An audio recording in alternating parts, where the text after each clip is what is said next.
Everyone's going to say that they care, but the reality of it is most don't give a shit. They'll say they care. Yeah, we want to provide a great client experience, but they want to outsource it and say, well, can I order a gift for them? Or can I send them something and then they'll like me? That's not a replacement for providing great service and client experience. And I've never met anybody who could do this well unless they actually genuinely cared about their clients.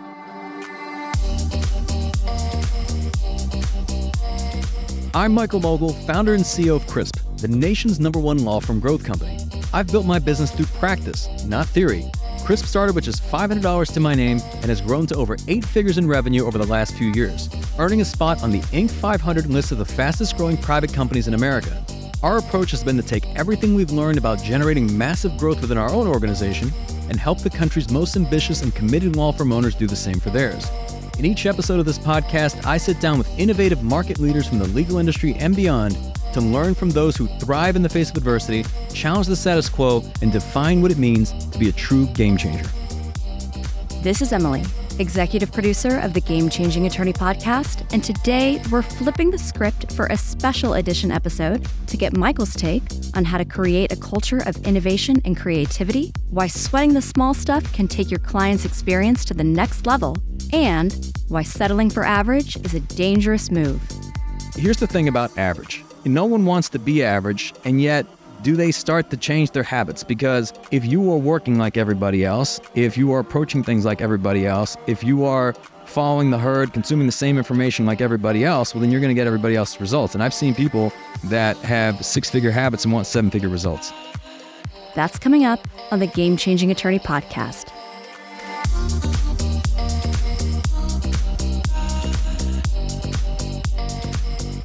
Michael, are you ready for another one of these episodes? Yes, let's do another one. Also, before we get started, so if this is your first time listening to the Game Changing Attorney podcast, we do 3 different types of episodes on this podcast. The first one, which most people are familiar with, is our interview format, where we've got various thought leaders from the legal industry and beyond. So it could be best-selling authors, it could be elite athletes, great trial attorneys, and those are episodes that usually hit on Tuesdays. Then there's our throwback episodes, which is we've been doing the podcast now for 3 years. We've had some incredible guests on. So sometimes we bring those back. And then now this one, the AMMA, is Ask Michael Mogill Anything. So you guys ask the questions. They text us the questions, or they submit through email or even on social media. And we go through typically about 3 questions. About 3. Yeah. I mean, they could be faster, but you gave such great answers, Michael. We got to give you some time. I hope that continues. Now, these ones are going to be awesome. And, we'll get right into it. So question number 1, I'd love to foster a company culture that encourages innovation and creative problem solving. How can I create an environment that supports and celebrates unconventional thinking and helps my law firm break away from the average? The first thing I would say, if you want to have the type of culture that supports like innovation and out-of-the-box thinking, your culture is always going to be in many ways a reflection of you and of your team. So your environment is really a reflection of you as well. So meaning that if you want to foster innovation and creativity, are you making decisions within your law firm that are conducive and supportive of that? So I'll give an example of this. When somebody has an idea, they want to try something different. Let's say they're on the marketing team, they want to try a new type of campaign. Is the answer yes or is the answer no? Or sometimes let's say they have a different approach they want to take. Are they allowed to do that? Or let's say they want to invest in some sort of education or training or development or attend a conference. Is the answer yes or is the answer no? So a lot of times it comes down to what are the types of habits and mindsets that you're either encouraging or discouraging within your firm. I remember years ago, this is when like VR, virtual reality, was just like, it was just coming on the scene. And although it had nothing to do with our business model, some members of our team were interested in it. They're like, what about virtual reality? Maybe there's some future with Crisp where we're in the virtual reality space. Perfect. We invested in virtual reality headsets. We invested in virtual reality like software, hardware, all these things just to try it out with no expectation at the time of whether there would be, a potential business model here, but it was just to encourage them to try different things and maybe there's a great idea that comes out of it. Similarly, when we do marketing campaigns, I'll tell you about 50% of them don't work, at least, whenever we're trying different things, but they don't all have to work. And it's just the willingness to try different ideas, to try different campaigns, to try different strategies. I'm not trying to bat 100. I think that if you're encouraging people to try new things, a lot of times you're going to get that once in 100 moonshot that just makes up all the difference. And for everything that maybe had failed that preceded it, the outsized returns that come from doing something that's truly creative and truly unique is amazing, but you would never gain that opportunity if you weren't trying different things. Similarly, right now with AI and artificial intelligence and ChatGPT, one of the things that we're doing now at Crisp is we're starting an AI task force. So putting together a team of people that are obsessed with AI, they're obsessed with ChatGPT and where that industry, that technology is going, and working with each of our teams and our departments and finding ways in which we can leverage, whether it's AI or even to specifically ChatGPT, to make the work more efficient, to be able to save man hours, to automate things more effectively. So you have to be willing to try those things. It doesn't mean that it's always going to win. So when you really get to the root of this question, it's if you want to encourage this type of culture of innovation and creativity, it is becoming perhaps less risk averse to the idea of trying something new and allowing somebody to try perhaps a different approach. And it's also not taking yourself so seriously.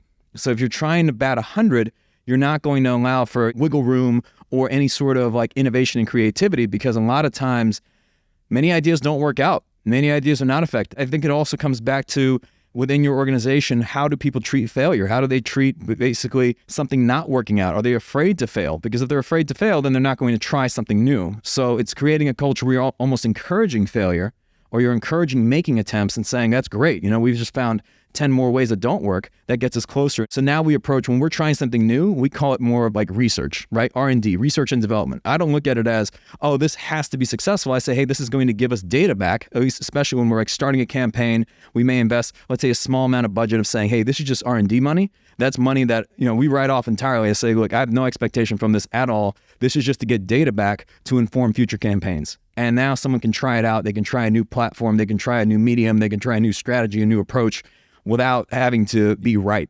Because a lot of times you don't know, especially with new and emerging technologies. Yeah. It's not going to work if you don't try, but you have to be willing to try and not see it as failure, but rather being able to make an informed decision for the next time, right? Yeah, exactly. Cool. All right. Number 2, I want to improve my law firm's client experience and avoid being seen as just another average firm. I'm coming up with a lot of average, huh? Can you offer some advice on how to enhance client interactions and build strong relationships that set my firm apart from my competition? If the goal is to stand out from, let's say in quotes, what an average firm is, and you have to ask yourself, well, why would you consider them average? Is it because they don't care about their client experience? Did they not care about their clients? Every attorney that I come across says that they care about their clients, and yet average is obviously, when you look on a parabolic curve, that's where where the majority sit. So if you're trying to separate yourself from the average, I think the first step is to really establish a baseline and to know, well, what is our client experience? Like if you say, oh, it needs to be better, well, how do you know where it's at? If it's a good experience, great experience, a poor experience. And that starts with auditing everything. One, call your law firm today. Not say, oh yeah, I'll do it, I'll get around to it. No, call your law firm and see how the phone is answered, if the phone is answered, what that experience is like. Secret shop your own law firm. Submit a contact form on your law firm's website. See how long it takes for someone to respond to you and how they respond to you. Start doing the things that are like Schrodinger's cat, right? So meaning that it's almost like you don't want to do it because you fear how bad it's going to be, but then if you don't do it, you never have really the opportunity to know for sure and then start improving. So if you're not willing to do those things, it's probably worse than you think it is, to be completely honest. That's where it starts. And then with like active clients, it's auditing what that experience is for them and not just waiting until they get to the end of a case of saying, well, what was it like working with us? Can you leave us a 5-star Google review? It's asking really along the lines of all the various touch points. Every time they have a call with your staff or they have a call with anybody on your team, how was your experience on that call? Maybe come up with a list of your top 20 or just even a random 20 clients every single week or even every month if you want to stretch it out, and just call them and just as the leader of your firm, ask them, hey, I just wanted to check in. How's your experience been with our firm? Is there anything we can do better? Any type of feedback?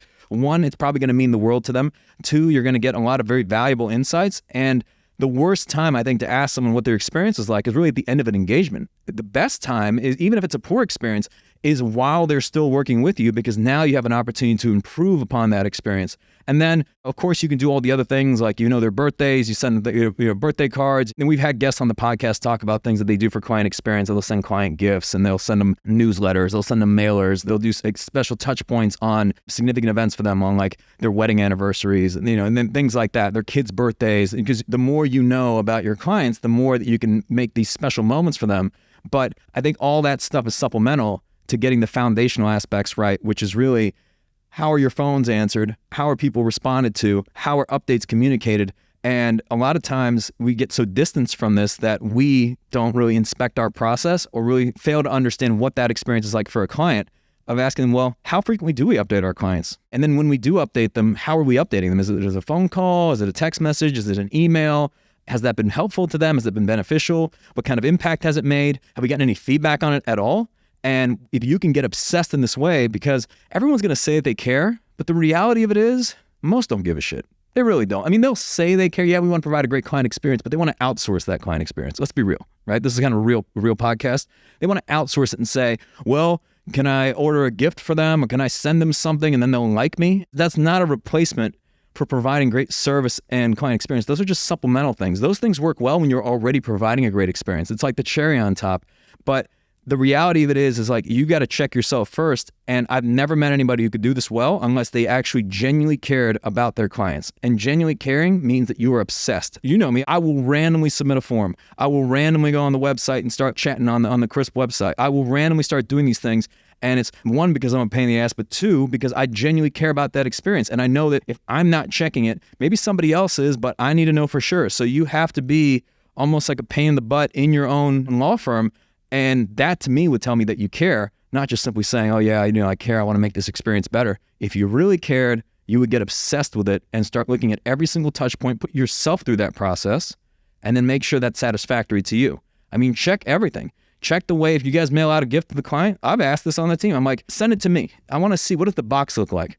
What does the card look like? How is the mailer packaged? What does the wrapping paper look like? I want to see it. I want to touch it, because you got to know for sure. And we've had discussions internally of saying, oh, I don't like this wrapping paper, or I don't like the font that's used here, or I don't like the way this feels, the cardstock here, or whatever it is. And you wouldn't know those things if you didn't put yourself through that process. So if you want to improve your client experience, why not make yourself the client in some ways of secret shopping your firm and putting yourself through that process? And the next step is, if you want people to provide a better experience, they need to know what great looks like. You have to have some sort of standard in place, and everybody will say, hey, I want to do it like the Ritz-Carlton, or I want to do it like the Four Seasons, or whatever it is. But a lot of times when you're communicating that to your team members, they don't really know, well, what do you mean by that? What do you mean by Four Seasons, Ritz-Carlton? I don't know, maybe they've never stayed there. So they don't have that frame of reference, and you have to really show them, here's what great looks like. Maybe book them up in a room there. Maybe put them through a Ritz training. When we do our workshops, we brought in the Ritz-Carlton to provide client experience trainings. But just someone has to really know what great looks like, and you have to have those standards in place. Otherwise, you can't just outsource great customer service.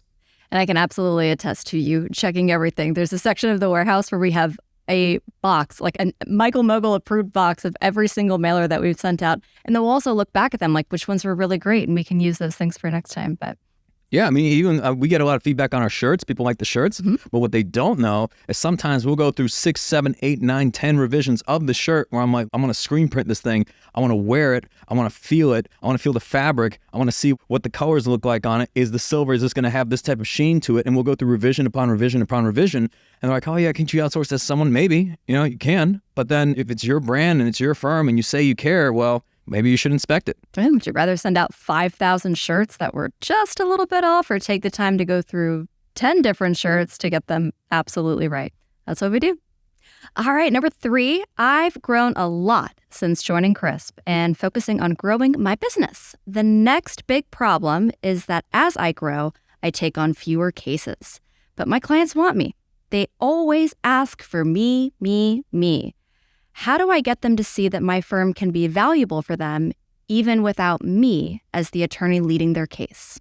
I think this is a common trap that many firm owners fall into, because for many, they've been the brand of their firm. Their name is on the firm. Anytime anybody sees any sort of marketing, it's them. You've created a really strong brand for yourself, so everybody wants to talk to you, and everybody wants you to handle their case every single time. And for many years, I'm sure that's what was the case, I guess pun intended, that was every single time, every client that would work with your firm would work with you. But as you've grown, obviously, you no longer have the capacity to work with every single client, nor should you, to be quite honest. I mean, you would never scale your law firm that way. So what do? And where we've seen firms achieve a lot of success with this is that you really have to start building brands around other members of your firm. So meaning that whether you incorporate them into your marketing, whether you start featuring them on your social media, on your website, it is really to convey the fact, when you really get to the root of this, it is the understanding that when someone works with your firm, it is more about your values and the standards that you set and less about the particular lawyer that they work with. For example, if somebody's calling Morgan & Morgan, they're not expecting to work with John Morgan. There's no one that's expecting to work with John Morgan at this point, because they've got hundreds of lawyers. But the reason why that firm generates so many cases, is so successful, has been growing year over year, love them or hate them, is the simple fact that they have built a brand around certain standards and a certain type of experience and a certain almost like trial standard, if you will, to where when you're working with our firm, here's what the experience is going to be. And it's highlighting the wins of your team members. If anything, it's interesting here because what we've started doing over the years is we'll feature different team members at our workshops. Our head of people that spoke at a recent workshop. We've got our COO speaking at a workshop. Emily, you've conducted some of the intensives. Like, it's bringing other people in and sharing the stage with them and featuring them, because now what you're going to communicate is the fact that, hey, I'm not the only competent one here. In fact, I think what I've done is kind of even the opposite of that. I'm like the least competent here, and I've surrounded myself with competent people. I don't know that a client would necessarily want me to project manage their videos or their campaign or whatever. And you probably would not at this point, because the people that we've hired over the years are way better at that than I am.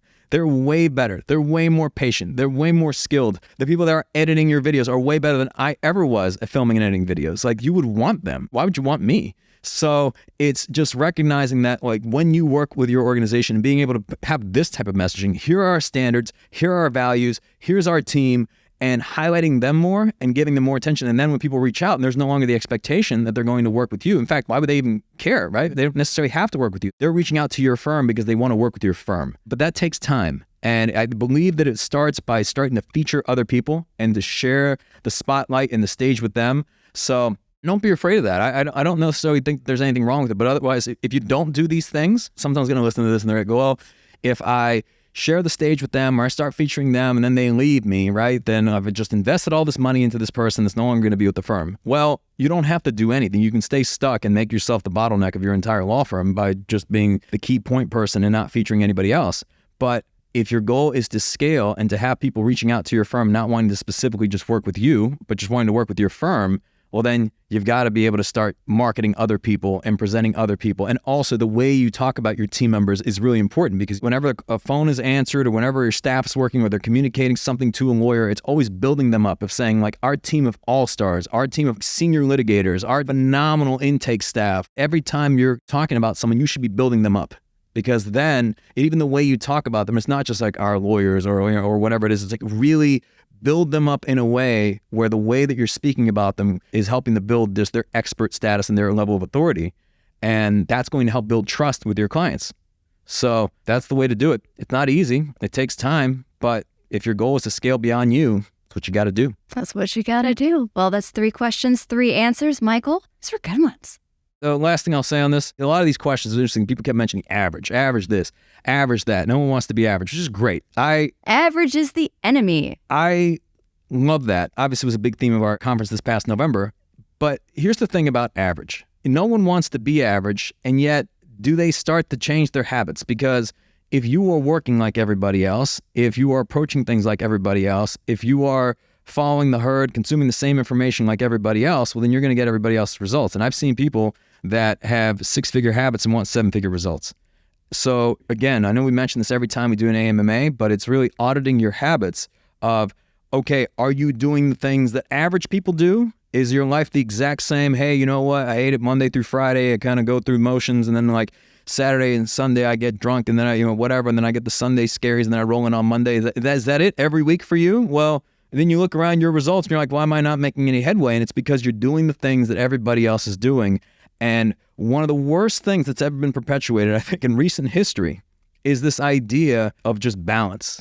And everybody can have different chapters in their life. I would say my life today is way more balanced than it was 3, 4, 5 years ago, but it would never reach the balance that it is today without a significant period of imbalance. And if you look at anybody that has achieved a level of massive success, I know a lot of people don't love hearing this, and especially in this day and age, but they go through periods of significant imbalance, of being able to make certain sacrifices, certain trade-offs, being able to put in, let's say, additional hours, making certain commitments, making certain investments. Friends are out, they're drinking, it's Friday night, it's this and that. Oh, listen, like David Goggins said on the podcast, sometimes you have to be the one when everybody's out at the club and they're walking home from the club and they look up in that office building and there's one light on and it's you.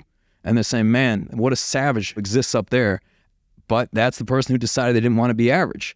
So if you're stuck in this cycle of just kind of either going through the motions, you're not happy with your results, you're kind of stuck in the middle, which I think is the most difficult place to be. Average is where all the struggle is. You got the most competition, the root of all mediocrity. But if you're stuck there, it really starts by auditing your habits and surrounding yourself with people that have really gone against the grain and gone against average. The challenge is it's not very popular to not be average. There's a quote, I think it was in F1, Formula One, which I absolutely love. Christian Horner, I think he was the CEO of the Red Bull team. He said that the fastest way to lose popularity and gain criticism is to win consistently. So that just comes with it. I mean, the price of success often comes with envy. It comes with being misunderstood. It comes with people looking at you and saying, hey, I'm abnormal. Why the hell would you want to be normal? I don't understand that. Why would you want to be normal, in debt, struggling, overweight? I don't know, like normal? In fact, they had to recategorize, this is interesting, body mass index, because what was average, let's say in the 1970s, I think the average adult male weighed 170 pounds. Now the average adult male weighs over 200 pounds. See how average has now drifted? An average drift. So like when you go to the doctor and they say, hey, you've got an average body mass index or you've got average lab results. Well, the problem with that is that they're measuring average against where society falls on a bell curve, which if you don't like where that is, I don't want any of my numbers to be average. That to me says error, problem. The sirens start going off because as society kind of gravitates towards obesity and depression and anxiety, now the parameters of what is considered average starts to evolve as well. So don't be content with average. And I'm glad that a lot of people who listen to this podcast go against average, but it really does start with auditing your habits. And sometimes you got to be a freaking savage for an extended period of time to then gain the opportunity and the freedom to be able to then spend your time in a more balanced way. But if you're choosing the balance today, well, maybe you're just choosing an increased level of suffering with certain levels of comfort. So like, for example, I will say that sometimes what people do is they're going through suffering. They don't enjoy what they do. They don't enjoy the people they spend their time with. They don't enjoy the work that they do, but they'll get themselves certain creature comforts, like they'll buy a nicer car, they'll buy a nicer house, they'll go to a nicer dinner or whatever it is, and this just kind of soothes them to kind of lessen the suffering, but they're still suffering. So meaning that instead of kind of breaking out of the average and saying, well, instead of just buying all these material things or like these short-term pleasures, I'm instead going to recategorize my life in a way where I'm going to go beyond average and actually be engaged and fulfilled in doing things how I want to do them, the people I want to be doing them with, and really gain that entrepreneurial freedom that I was after when I started my firm. So if that's something you're interested in, well, guess what? You're probably the right person to listen to this podcast. And if what I just said offended you, well, then you don't have to listen anymore if that's how you so choose. Yeah, there you go. We're not for everyone. It's true. This is a podcast for the savage, not the average. There you go. You've been listening to the Game Changing Attorney podcast with Michael Mogill. If you found this episode valuable, here are 3 free ways that we can help you grow your law firm. Number 1, download the first chapter of Michael's book at gamechangingattorney.com. Number 2, shoot Michael a text at 404-531-7691 and ask him any question you'd like. You might just hear the answer on the next episode. And finally, number 3, leave this podcast a 5-star review so we can gain access to more influential thought leaders and bring their lessons learned here to you. For more information on this episode, see the show notes in your podcast app or visit legalpodcast.com.